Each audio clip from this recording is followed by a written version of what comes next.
राष्ट्रवादी कांग्रेस के विधायक रोहित पवार ने नांदेड़ में मीडिया से बातचीत के दौरान कहा कि राजनीति में सिर्फ पारिवारिक रिश्तों की वजह से चुप नहीं रहा जा सकता। उन्होंने कहा कि अगर किसी नेता या पार्टी का रुख गलत लगता है तो उसके खिलाफ बोलना चाहिए। पासून इथं असणारी जी कमिटी आहे ती चांगलं काम करत आहे, लोकांना सेवा देत आलेली आहे।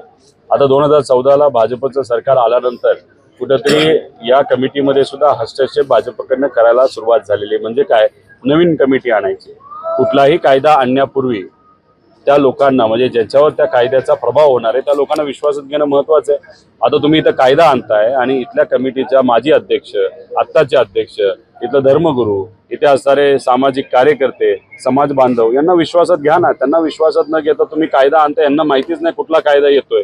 आता झालं असं की पूर्वी आपण बघितलं असेल तर गुरुद्वारा अख्ख्या देशातले एका कमिटीच्या अंतर्गत येत होते, पण आता दुर्दैव असं सरकार भाजपचं आल्यानंतर हरियाणाचं वेगळं केलंय, पंजाबचं वेगळं केलंय। म्हणजे शीख समाजामध्ये सुद्धा फूट पाडण्याचा प्रयत्न भाजपकडनं केला जातोय। जसं जातीमध्ये वाद लावला जातोय, धर्मामध्ये वाद लावला जातोय, तसाच धर्माच्या अंतर्गत सुद्धा वाद भाजप लावते असं आपल्याला म्हणावं लागेल। त्यामुळे हा कायदा या लोकांना विश्वासात न घेता आणला गेला तर त्या कायद्याला आमचा विरोध असतो। हे बघा, आम्ही बोलत असताना आम्ही नेत्यांवर बोलत असतो, पक्षावर बोलत असतो, कोण कोणाचा भाऊ नातेवाईक असू शकतो। जर कोणाची भूमिका आम्हाला चुकीची वाटली तर त्याच्या विरोधात बोललं पाहिजे। कोण कोणाचा भाऊ आहे म्हणून शांत बसून चालत नसतं राजकारणामध्ये।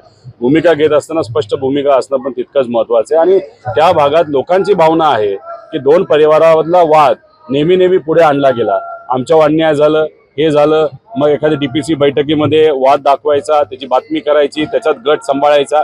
या गटाटटाच्या राजकारणामध्ये त्या भागाचा, त्या जिल्ह्याचं खूप मोठं नुकसान झालंय। त्यामुळे येत्या काळामध्ये लोकच निर्णय घेतील की या परिवाराला सोडून दुसऱ्या कुठल्या तरी सामान्य परिवारातल्या एखाद्या व्यक्तीला नाही तर स्वच्छ प्रतिमेच्या व्यक्तीला आपण पुढे केलं पाहिजे अशी भूमिका लोकांची असेल असं मला वाटतं। तो कुठंच गेलेला नाही। काल सुद्धा या बाबतीत मी बोललेलो आहे। विषय एवढाच आहे की दादा जेव्हा हयातीत होते तेव्हा अनेक मित्र त्यांना होते, दादा आमचे मित्र, असे अनेक नेते दादांना म्हणायचे।